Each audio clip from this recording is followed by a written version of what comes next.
আসসালামু আলাইকুম রহমতুল্লাহ। Merchandise inventory এই অধ্যায় নিয়ে অলরেডি বেসিক কনসেপ্ট আলোচনা হয়েছে, যেখানে পিরিয়ডিক ইনভেন্টরি সিস্টেম এবং পারপেচুয়াল ইনভেন্টরি সিস্টেম এই দুটো জিনিসের পার্থক্য নিয়ে আপনাদের সাথে বিস্তারিত আলোচনা হয়েছে। পিরিয়ডিক ইনভেন্টরি সিস্টেমের জাবেদাগুলো কিভাবে হয় এবং পিরিয়ডিকের তুলনায় পারপেচুয়াল ইনভেন্টরি সিস্টেমে কী পার্থক্য হয়। আশা করি আপনাদের অলরেডি আলোচনাগুলো মাথায় ঢুকে গেছে। এখন আমরা আজকে একটা অঙ্ক সলিউশন করব, যেটা খুবই গুরুত্বপূর্ণ, যেখান থেকে আমরা অনেকগুলো টপিক শিখব। আপনারা মনোযোগ দিবেন এখন থেকে। এখানে একটা কোম্পানি আছে, বিডি কোম্পানি। তার কিছু তথ্য দেওয়া আছে। ধরে নিলাম বিডি কোম্পানিটা আমার কোম্পানি। এখন এখানে বলা হয়েছে give journal entry perpetual inventory সিস্টেমে। পারপেচুয়াল ইনভেন্টরি সিস্টেমে কিছু লেনদেনের জাবেদা দিতে বলা হয়েছে। যদিও পারপেচুয়াল বলেছে, তবুও আমরা পিরিয়ডিক এবং পারপেচুয়াল দুই সিস্টেমই আমরা জাবেদা দিব, বোঝার জন্য, যাতে দুই সিস্টেমই আসলে আমরা শিখতে পারি এবং পরীক্ষায় অ্যান্সার করতে পারি। এখন এপ্রিলের 5 তারিখের শুরুতে একটা লেনদেন এখানে ঘটছে। সে লেনদেনটা হচ্ছে purchase merchandise on account. Merchandise মানে পণ্য, পারচেস মানে ক্রয়, অন অ্যাকাউন্ট মানে বাকিতে ক্রয় করা হয়েছে মার্চেন্ডাইজ পণ্য। এখন কার কাছ থেকে ক্রয় করা হয়েছে? মেঘনা কোম্পানির কাছ থেকে 1200 টাকার পণ্য ক্রয় করা হয়েছে। এবং এখানে একটা শব্দ বলছে FOB শিপিং পয়েন্ট। আশা করি FOB শিপিং পয়েন্টের বিস্তারিত ব্যাখ্যা আপনাদের মনে আছে। ছোট্ট করে একটু বলে দিই। FOB শিপিং পয়েন্ট মানে হচ্ছে ওই যে মেঘনার কাছ থেকে আমি পণ্য কিনছি, মেঘনা পণ্যগুলো জাহাজে তুলে দিছে, এরপরে জাহাজ ভাড়া, জাহাজ থেকে নামানোর পরে আমার গোডাউন পর্যন্ত আনার খরচ, এই যে পরিবহন খরচ, এগুলো আমাকে দিতে হবে। এখন আরেকটা জিনিস এখানে বলছে, টার্ম, একটা শর্ত দেওয়া হয়েছে 210 and 60। এই যে 210 and 60, এটার বিস্তারিত ব্যাখ্যাটা আপনাদের জানা খুবই জরুরি। অ্যাকাউন্টিংয়ে এই জিনিসটা ভালো মতো ক্লিয়ার হওয়া দরকার।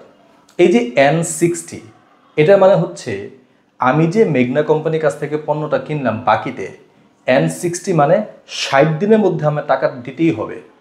মেঘনা কোম্পানি আমাকে বাধ্য করবে, তোমাকে ভাই 60 দিনের মধ্যে টাকা দিতেই হবে, তুমি যাই করো 60 দিনের মধ্যে আমার টাকা দিবা। তবে এই যে 210, তুমি যদি 10 দিনের মধ্যে টাকাটা ফেরত দিয়ে দাও, একটা লোভ দিল আমাকে, টোপ ফেললো, 60 দিনের মধ্যে তো দেওয়াই লাগবে। তবে যদি আমি 10 দিনের মধ্যে দিয়ে দিই, সে আমাকে 2% ছাড় দিবে। ওই যে তাকে আমি আগে যেন টাকাটা পরিশোধ করে দিই, এই জন্য সে আমাকে একটু লোভ দেখাইলো, যা তোর জন্য কিছু ছাড় দিয়ে দিই, তুই আমার টাকাটা তাড়াতাড়ি দিয়ে দে। এখন এইখানে যে আমি বাকিতে পণ্য ক্রয় করলাম, দুটো সিস্টেম আমরা জাবেদা দিব, পিরিয়ডিক ইনভেন্টরি সিস্টেম এবং perpetual inventory system. Periodic inventory system আমরা ছোটোবেলার যে জাবেদা, আমাদের purchase debit, accounts payable credit, যেহেতু বাকিতে, নগদে হইলে ক্যাশ ক্রেডিট হইতো, purchase debit, accounts payable credit আমাদের পিরিয়ডিক সিস্টেমে।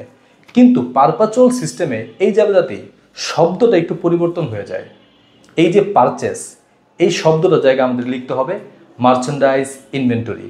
আমরা জানি 4টা শব্দ পিরিয়ডিক ইনভেন্টরি সিস্টেমে যা পারপেচুয়ালে পরিবর্তন হয়ে যায়। পারচেসের জায়গায় মার্চেন্ডাইজ ইনভেন্টরি, পারচেস রিটার্নের জায়গায় মার্চেন্ডাইজ ইনভেন্টরি, পারচেস ডিসকাউন্টের জায়গায় মার্চেন্ডাইজ ইনভেন্টরি, তারপরে ক্রয় পরিবহন মানে transportation in. Periodic inventory system আমরা লিখি ট্রান্সপোর্টেশন ইন বা ফ্রেইট ইন, মানে ক্রয় পরিবহন আমরা লিখি। কিন্তু পারপেচুয়াল সিস্টেমে এই ক্রয় পরিবহনের জায়গায় আমরা লিখি মার্চেন্ডাইজ ইনভেন্টরি। আশা করি আপনাদের মনে আছে। এই জন্য পিরিয়ডিক ইনভেন্টরি সিস্টেমে আমরা জাবেদা দিলাম purchase debit, accounts payable credit. কিন্তু পারপেচুয়ালে জাবেদা দিব merchandise inventory debit, accounts payable credit. 1200 টাকার পণ্য আমরা ক্রয় করেছি। এরপরে পরের যে লেনদেনটা 7 তারিখের যে লেনদেন, পেইড ফ্রেইট। ফ্রেইট মানে ভাড়া। ওই যে 5 তারিখে পণ্য কিনছি, ওইটার ভাড়া বাবদ আমরা 200 টাকা দিছি। শর্তটা কী ছিল? FOB shipping point. মেঘনা তো আমাকে শুধু জাহাজে তুলে দিছে, এরপরের কোনো ভাড়া খরচ তো আর মেঘনা দিবে না, এরপরে সকল ভাড়া খরচ আমাকেই দিতে হবে। যেহেতু আমাকে দিতে হবে, তো এই যে 200 টাকা খরচ হইলো, এটা জাবেদাও আমাকে দিতে হবে। তো আমরা জানি পিরিয়ডিক ইনভেন্টরি সিস্টেমে ক্রয় পরিবহনের জাবেদা ছোটোবেলা থেকে আপনারা শিখে আসছেন। ক্রয় পরিবহন ডেবিট, ক্যাশ ক্রেডিট। এখানে শুধু আমরা ইংরেজি করে দিব পিরিয়ডিক সিস্টেমে। Transportation in debit cash credit. কিন্তু এইটাই আমরা যখন পারপাচুয়াল সিস্টেমে দিব, এই ট্রান্সপোর্টেশন ইন এই শব্দটার জায়গায় আমরা লিখব merchandise inventory debit cash credit. এরপর যদি আমরা 9 নম্বর এন্ট্রিটা দেখি, রিসিভড ক্রেডিট ফ্রম মেঘনা কোম্পানি ফর মার্চেন্ডাইজ রিটার্ন। আমরা মেঘনা কোম্পানিকে 300 টাকার পণ্য ফেরত পাঠাইছি। ওর কাছ থেকে আমরা 1200 টাকার পণ্য কিনছিলাম না, এখন আমরা 300 টাকার পণ্য ফেরত পাঠাইলাম। তো আমরা ক্রয় ফেরতের জাবেদা দিয়ে দিব, পারচেস রিটার্ন। পিরিয়ডিক সিস্টেমে জাবেদা কি হবে? Accounts payable debit purchase return credit. আমরা ছোটোবেলা থেকে পারচেস রিটার্ন মানে ক্রয় ফেরতের জাবেদা জানি, কিন্তু এইটাই যদি আমরা পারপাচুয়াল সিস্টেমে করতে যাই তাহলে জাবেদা কি? এই যে পারচেস রিটার্ন এই শব্দের জায়গায় আমরা কি ব্যবহার করব? Merchandise inventory. বাকি অ্যাকাউন্টস পেয়েবল ডেবিট সেম, কোনো সমস্যা নাই। শুধু পারচেসের জায়গায় মার্চেন্ডাইজ ইনভেন্টরি, পারচেস রিটার্নের জায়গায় মার্চেন্ডাইজ ইনভেন্টরি, পারচেস ডিসকাউন্টের জায়গায় মার্চেন্ডাইজ ইনভেন্টরি, ট্রান্সপোর্টেশন ইনের জায়গায় মার্চেন্ডাইজ ইনভেন্টরি। এই জিনিসটা আগেও আলোচনা হয়েছে, এখনও হচ্ছে, বারবার হওয়া দরকার, এইখানে অনেক বড় মিস্টেক হইতে পারে আপনাদের। এরপরে আমরা যদি আমাদের পরবর্তী লেনদেনটা দেখি, 10 তারিখের যে লেনদেনটা, সোল্ড মার্চেন্ডাইজ অন অ্যাকাউন্ট, বাকিতে পণ্য বিক্রয় করা হয়েছে। এখন কত টাকার পণ্য বিক্রয় করছে? 900 টাকার পণ্য বিক্রয় করছে। আর একটা শর্ত দেওয়া আছে N30, মানে 30 দিনের মধ্যে টাকা আমি তার কাছ থেকে আদায় করেই নিব। তুই 30 দিনের মধ্যে টাকা কিন্তু আমার ফেরত দিবি। এখানে কোনো ডিসকাউন্টের কথাটা এখানে প্রশ্নের মধ্যে উল্লেখ নাই, না থাকলে নাই, আমার কি। এরপরে দেখেন, দ্য মার্চেন্ডাইজ সোল্ড, ওই যে আমি 900 টাকায় পণ্যটা বিক্রি করলাম, এটার কস্টিং ছিল 540 টাকা। এই কস্টিং উল্লেখ করার কারণ হচ্ছে, ওই যে শুরুতেই বলছিল পারপাচুয়াল ইনভেন্টরি সিস্টেম আমাদেরকে জাবেদা দিতে বলবে। তো আমরা যদিও পারপাচুয়াল এবং পিরিয়ডিক দুই সিস্টেমে জাবেদা দিচ্ছি, তবে এক্সাক্ট কোয়েশ্চেনটা তো ছিল পারপাচুয়াল সিস্টেমের জন্য। তো এই জন্য এখানে ওই যে কস্টিংটা দেওয়া আছে, মাঝে মাঝে কোয়েশ্চেনে বলে দিবে না পিরিয়ডিক সিস্টেম নাকি পারপাচুয়াল সিস্টেম। আমাকে প্রশ্নের মধ্যে যে তথ্যগুলো দেওয়া আছে এটা দেখে বুঝতে হবে এটাকে পিরিয়ডিক সিস্টেমে জাবেদা দিতে হবে নাকি পারপাচুয়াল সিস্টেমে। যদি বিক্রয় মূল্যের সাথে ক্রয় মূল্য দেওয়া থাকে তাহলে বুঝতে হবে আমাকে পারপাচুয়াল সিস্টেমে জাবেদা দিতে বলেছে। এবং এখানে আমি যেই 900 টাকার পণ্যটা বিক্রি করলাম সেটার কস্টিং প্রাইস হচ্ছে 540 টাকা। এখন যদি পিরিয়ডিক সিস্টেমে হয়, আমি যে মালটা বিক্রি করলাম 900 টাকায়, শুধু এটার জন্য জাবেদা দিব। আমরা জাবেদা কি? যেহেতু বাকিতে বিক্রি করছি, accounts receivable debit sales credit 900 টাকা। কিন্তু পারপাচুয়াল সিস্টেমে কিন্তু শুধু একটা জাবেদা দিলে হয় না, সেলসের জন্য জাবেদা দিতে হয় 2টা। এক নম্বর হচ্ছে এই যে 900 টাকার জন্য, আরেকটা হচ্ছে 540 টাকার জন্য। সেলস প্রাইসের জন্য একটা, কস্ট প্রাইসের জন্য একটা। সেলসের জাবেদা কয়টা? 2টা। এক নম্বর জাবেদা হচ্ছে সেলসের জন্য, তো আমরা জাবেদা কি দিব? Accounts receivable debit sales credit 900 টাকা। এবং 2 নম্বর জাবেদা হচ্ছে কস্ট প্রাইসের জন্য, তো cost of goods sold debit merchandise inventory credit 540 টাকা। এগুলো আপনারা আগেই শিখে আসছেন, যেই বেসিক ক্লাসগুলো হয়েছিল সেখানে, তো বিস্তারিত আলোচনার দরকার নাই। এরপর যদি আমরা যাই আমাদের 12 নম্বর এন্ট্রি, নতুন করে আরও কিছু মাল ক্রয় করা হয়েছে। পারচেসড মার্চেন্ডাইজ ফ্রম শাকিল, শাকিলের কাছ থেকে পণ্য ক্রয় করা হয়েছে। যেহেতু নগদ কথাটা বলে নাই, একজন ব্যক্তির নাম উল্লেখ আছে, সুতরাং এটা বাকিতে, এটা সবাই জানে। শাকিলের কাছ থেকে আমরা বাকিতে ক্রয় করছি 760 টাকা। এবং একটা টার্ম আছে, এই শর্ত উল্লেখ করে দিয়েছে। শর্ত থাকাটার মানেও হচ্ছে যে বাকিতেই ক্রয় করা হয়েছে, কারণ শর্ত তো বাকির ক্ষেত্রেই প্রযোজ্য হয়, তাই না? যে এখানে বলছে N30 মানে 30 দিনের মধ্যে টাকা দিতে হবে। নগদে হইলে তো এই কথাটা বলতো না, বাকিতে এই জন্যই বলছে। তো N30 মানে 30 দিনের মধ্যে টাকা দিতে হবে, তবে 10 দিনের মধ্যে টাকা দিলে 1% ছাড় পাওয়া যাবে। Okay fine, no problem. এখন যেহেতু আমি 760 টাকার পণ্য ক্রয় করেছি, তো জাবেদা দিই পিরিয়ডিক সিস্টেমে purchase debit accounts payable credit. কিন্তু পারপাচুয়াল সিস্টেমে কি হবে? পারচেসের জায়গায় হবে মার্চেন্ডাইজ ইনভেন্টরি ডেবিট আর অ্যাকাউন্টস পেয়েবল ক্রেডিট 760 টাকা।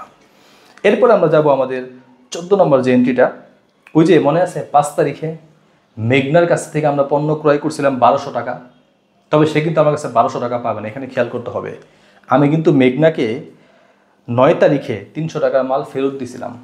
তো 1200 টাকা মাল কিনছিলাম, 300 টাকা মাল ফেরত দিছি, তো আমার কাছে উপাইব কত? 900 টাকা। এই 900 টাকা আমি 14 তারিখে এসে ফেরত দিছি, লেস ডিসকাউন্ট। মনে আছে 5 তারিখে কিনছিলাম, ওখানে একটা শর্ত ছিল 10 দিনের মধ্যে যদি আমি টাকাটা ফেরত দিই তাহলে আমার 2% ডিসকাউন্ট দেবে। তো 5 তারিখে যদি আমি মালটা কিনে থাকি 5 তারিখকে ধরা যাবে না, ধরতে হবে 6 তারিখ থেকে। 6, 7, 8, 9, 10, 11, 12, 13, 14, 15 15 তারিখ পর্যন্ত আমার সময় আছে। কিন্তু আমি 14 তারিখের মধ্যে টাকাটা পরিশোধ করে দিছি, সুতরাং আমি ডিসকাউন্ট পাবো, এটাই স্বাভাবিক। তো আমি 900 টাকা তো পরিশোধ করবো, ওকে। 1200 টাকার পণ্য কিনছিলাম, 300 টাকা ফেরত দিছি, তো 900 টাকাও আমার কাছে পাবে। তো 900 টাকা কিন্তু পুরোটা দিব না, আমি যেহেতু 2% ছাড় পেয়েছি, 900 টাকা 2% কত, 18 টাকা। তো আমি 18 টাকা ওরে কম দিব, তো 882 টাকা পরিশোধ করব। তো আমি পিরিয়ডিক সিস্টেমে যদি যাবাদা চিন্তা করি, তো আমার ক্যাশ টাকা চলে গেছে 882 ক্যাশ ক্রেডিট, এবং আমি ডিসকাউন্ট পাইছি না, পারচেস ডিসকাউন্ট ক্রেডিট 18 টাকা, এবং পাওনাদারের সাথে আমার লেনদেনটা যে সমাপ্তি হইল, তো পাওনাদার কমে গেল, তো পাওনাদার ডেবিট, 900 টাকা লেনদেন শেষ হলো, তো পাওনাদার বরাবর 900 টাকা। এই ছিল আমাদের পিরিয়ডিক সিস্টেমে। পারপাচুয়াল সিস্টেমে হুবহু সেম জাবেদা, শুধুমাত্র পারচেস ডিসকাউন্টের জায়গায় আমরা লিখব মার্চেন্ডাইজ ইনভেন্টরি। আশা করি এগুলো আপনারা আগে থেকেই জানেন, জাস্ট একটু আমি রিভাইন্ড করে দিচ্ছি। এরপর আমরা যদি যাই আমাদের 17 তারিখে যে লেনদেনটা, received credit from Shakil for merchandise return. শাকিলকে আবার আমি মাল ফেরত দিছি, শাকিলের কাছে আমি কত টাকা মাল ফেরত দিছি, 70 টাকার মাল আমি ফেরত দিছি। তো শাকিলকে যেহেতু আমি 70 টাকা মাল ফেরত দিছি, পারচেস রিটার্নের জাবেদা পিরিয়ডিক সিস্টেম, পারপাচুয়াল সিস্টেম, ওই যে একটু আগে যেমন শিখছিলাম, এখানে আপনারা সেম হুবহু অ্যাপ্লাই করবেন, আশা করি আপনারা পারবেন। এরপরে 20 তারিখে মেড সেলস অন অ্যাকাউন্ট, আমি বাকিতে কিছু মাল বিক্রি করছি, 600 টাকার মাল বিক্রি করছি আমি, ভেরি নাইস। আর একটা শর্ত হচ্ছে 2, 10 and 30, 30 দিনের মধ্যে টাকাটা কালেক্ট করবো এনি হাউ, তবে 10 দিনের মধ্যে যদি ও টাকাটা পরিশোধ করে দেয় ও 2% ডিসকাউন্ট পাবে, ফাইন, নো প্রবলেম। আর the cost of the merchandise, আমি যে 600 টাকার মালটা বিক্রি করলাম এটার কস্ট হচ্ছে 360 টাকা, ওকে ফাইন, নো প্রবলেম। 360 টাকার দাম। আমরা জানি যদি পারপাচুয়াল সিস্টেম হয়, সেলস প্রাইসের জন্য একটা জাবেদা, পারচেস প্রাইসের জন্য একটা জাবেদা, 600 টাকা অ্যামাউন্টের জন্য একটা জাবেদা, 360 টাকা অ্যামাউন্টের জন্য একটা জাবেদা। এই জাবেদা আমরা সহজেই বসাইতে পারবো। কিন্তু পিরিয়ডিক সিস্টেমে কিন্তু একটা জাবেদা সেলসের জন্য, শুধুমাত্র এই যে 600 টাকা এটার জন্য একটা জাবেদা, আশা করি আপনি এটাও দিতে পারবেন। এরপর যদি আমরা আসি 24 তারিখে, 24 তারিখে আমরা শাকিলকে পেড করে দিছি, পরিশোধ করে দিছি ইন ফুল। দেখেন শাকিলের কাছ থেকে আমরা পণ্যটা ক্রয় করছিলাম কবে, 12 তারিখে। 12 তারিখে যদি ক্রয় করে থাকি এবং 24 তারিখে যদি পরিশোধ করি, আমরা কিন্তু 10 দিনের মধ্যে টাকাটা পরিশোধ করতে পারি নাই, সুতরাং আমি ডিসকাউন্ট পাবো না, এটাই স্বাভাবিক। 10 দিনের মধ্যে পরিশোধ করলে আমি 1% ছাড় পাইতাম, শাকিলের সাথে কথা হয়েছিল। যেহেতু আমরা 10 দিনের মধ্যে পরিশোধ করতে পারি নাই, ছাড় পাবো না, শাকিলকে পুরো টাকাটা পরিশোধ করতে হবে। শাকিলের কাছ থেকে আমরা 760 টাকার মাল ক্রয় করছিলাম এবং শাকিলকে আমরা 70 টাকা মাল ফেরতও দিয়েছিলাম, তো শাকিল আমাদের কাছে পাবে হচ্ছে 690 টাকা। তো শাকিলকে পরিশোধ করে দিই, অ্যাকাউন্টস পেয়েবল ডেবিট আর ক্যাশ ক্রেডিট, পিরিয়ডিকে যা পারপাচুয়ালও তাই, এক্ষেত্রে কোনো পরিবর্তন নাই। পরিবর্তন কোন কোন জায়গায় আশা করি আপনাদের মনে আছে। এরপরে যদি আমরা যাই 25 তারিখের এন্ট্রিটা মোস্ট ইম্পর্ট্যান্ট, এইখানে শিখার অনেক কিছু আছে। Granted and allowance to credit customer on April 20 sales. আমি যে এপ্রিলের 20 তারিখে মাল বিক্রি করছিলাম ওইখান থেকে কিছু মাল ফেরত আসছে। এই যে গ্রান্টেড অ্যালাওয়েন্স কথাটা মানে হচ্ছে যে মাল ফেরত আসছে এবং আমি অ্যাকসেপ্ট করছি। কত টাকার মাল ফেরত আসছে, 60 টাকা দামের মাল।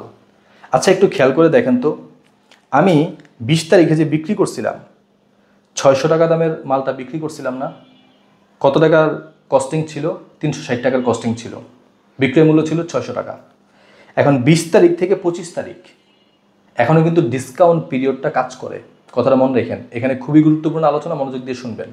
তার আগে আমরা পিরিয়ডিক সিস্টেমে জাবেদা দিয়ে দিই, পিরিয়ডিক সিস্টেমে কোনো ঝামেলা নেই। আমার কাছে 60 টাকার মাল ফেরত আসছে, বিক্রয় ফেরতের জাবেদা কি আপনারা ভালো মতো জানেন, স্ক্রিনে দেখতে পাচ্ছেন, বিক্রয় ফেরতের জাবেদা দিয়ে দেন। আমরা জানি বিক্রয় ফেরতের জাবেদা হচ্ছে sales return debit accounts receivable credit, কত টাকা, 60 টাকা, বা শেষ, কোনো সমস্যা নেই। কিন্তু আমরা যখন পারপাচুয়াল সিস্টেমে জাবেদা দিতে যাব তখন সেলস রিটার্নের জাবেদা হচ্ছে দুইটা, একটা হচ্ছে বিক্রয় মূল্যের জন্য, আরেকটা হচ্ছে ক্রয় মূল্যের জন্য। এই যে 60 টাকা এটা হচ্ছে বিক্রয় মূল্য, ঠিক আছে, 60 টাকার জাবেদা দিই, সিম্পল। আমাদের যেই বিক্রয় ফেরতের জাবেদা, পিরিয়ডিকে যা, পারপেচুয়ালও তাই। সেলস রিটার্ন ডেবিট আর অ্যাকাউন্টস রিসিভেবল ক্রেডিট 60 টাকা, নো প্রবলেম। সমস্যাটা কোথায় হয় জানেন নাকি? সমস্যাটা হয় পারচেস প্রাইসের জন্য। এই 60 টাকার যে ক্রয় মূল্য, এই ক্রয় মূল্যটার জন্য আমাদেরকে আরেকটা জাবেদা দিতে হয়, আপনারা জানেন। এই ক্রয় মূল্যের টাকাটা বের করা হচ্ছে ঝামেলা। যে 360 টাকা যখন ক্রয় মূল্য ছিল, তখন বিক্রয় মূল্য কত ছিল? 600 টাকা। একটু ঘুরেভাবে বললে ভালো হয়। ঐকিক নিয়মে খেয়াল করে দেখেন তো, ঐকিক নিয়মে লেখাটা দেখেন তো, একটু খাতায় লিখেন যে 600 টাকা বিক্রয় মূল্য হইলে ক্রয় মূল্য কত? 360 টাকা। 1 টাকা বিক্রয় মূল্য হইলে ক্রয় মূল্য কত? উপরে 360, নিচে 600। 60 টাকা যদি বিক্রয় মূল্য হয় তাহলে ক্রয় মূল্য কত? উপরে 360-এর সাথে 60 গিয়ে কী হয়ে যাব? গুণ হয়ে যাব, নিচে কত? 600। তো ক্যালকুলেশন করলে কত বের হয়? 36 টাকা। তো 60 টাকার যে মালটা ফেরত পাইছি, এটা ক্রয় মূল্য কত? 36 টাকা। এই 36 টাকার জন্য একটা জাবেদা দিতে হবে। তো আমরা জাবেদা দিলাম merchandise inventory debit and cost of goods sold credit. আমরা জানি সেলস রিটার্নের জন্য পারপেচুয়াল সিস্টেমে জাবেদা দিতে হয় কয়টা? 2টা। একটা হচ্ছে বিক্রয় মূল্য 60 টাকার জন্য, আরেকটা হচ্ছে ক্রয় মূল্য। ক্রয় মূল্যটা বের করছি, আশা করি আপনারা ক্লিয়ার। এরপরে 29 তারিখ, received payment in full less discount from April 20 sale. এপ্রিলের 20 তারিখে যে মালটা বিক্রি করছিলাম, সেই মালটার টাকা আমরা ফেরত পাইছি। ওই যে 600 টাকার মাল বিক্রি করছিলাম, এর মধ্যে তো 60 টাকার মাল ফেরত দিছে, তাই না? তাহলে আমি ওর কাছ থেকে কত পাবো? 540 টাকা পাবো। এই 540 টাকাও আমার ব্যাক করছে যে নেই ভাই, যে টাকা পাইতে টাকা নেই। এখন এই যে টাকাটা পাইলাম, আমি কি ডিসকাউন্ট পিরিয়ডের মধ্যে টাকাটা পাইছি না? এপ্রিলের 20 তারিখে কথা ছিল 10 দিনের মধ্যে টাকা যদি ও আমাকে ব্যাক করে তাহলে 2% ডিসকাউন্ট দিব। ও আমাকে 29 তারিখে টাকাটা ব্যাক করছে, স্বাভাবিকভাবেই 10 দিনের মধ্যে টাকাটা ব্যাক করছে, সো ও ডিসকাউন্ট পাবে। তো এখন ও আমাকে 600 টাকার মধ্যে 60 টাকা মাল ফেরত দিছিল, তো 540 টাকা ওর কাছ থেকে আমি পাবো। তো 540 টাকার 2% করলে হয় 11 টাকা। তো 11 টাকা হচ্ছে ডিসকাউন্ট। তো আমি ক্যাশ কত টাকা পাবো? 540 থেকে 11 বাদ দিই, 529। Cash debit, sales discount debit 11 টাকা, আর দেনাদার হ্রাস পেল, দেনাদার ক্রেডিট, অ্যাকাউন্টস রিসিভেবল ক্রেডিট 540 টাকা। পিরিয়ডিকে যা, পারপেচুয়ালতা। টাকা পাওয়া বা টাকা পরিশোধের জাবেদাতে কোনো পরিবর্তন নাই, পিরিয়ডিক পারপেচুয়াল সেম। পার্থক্যটা কোন কোন জায়গায় আশা করি আপনাদের মনে আছে। এই যে লেনদেনগুলো হইল, আশা করি এই লেনদেনগুলো যদি পরবর্তী কোনো অঙ্কে আসে আপনারা খুব সহজেই করতে পারবেন। আগামীতে আমরা আরও কিছু অঙ্ক নিয়ে প্র্যাকটিস করব। Till then, take care. আসসালামু আলাইকুম রহমতুল্লাহ।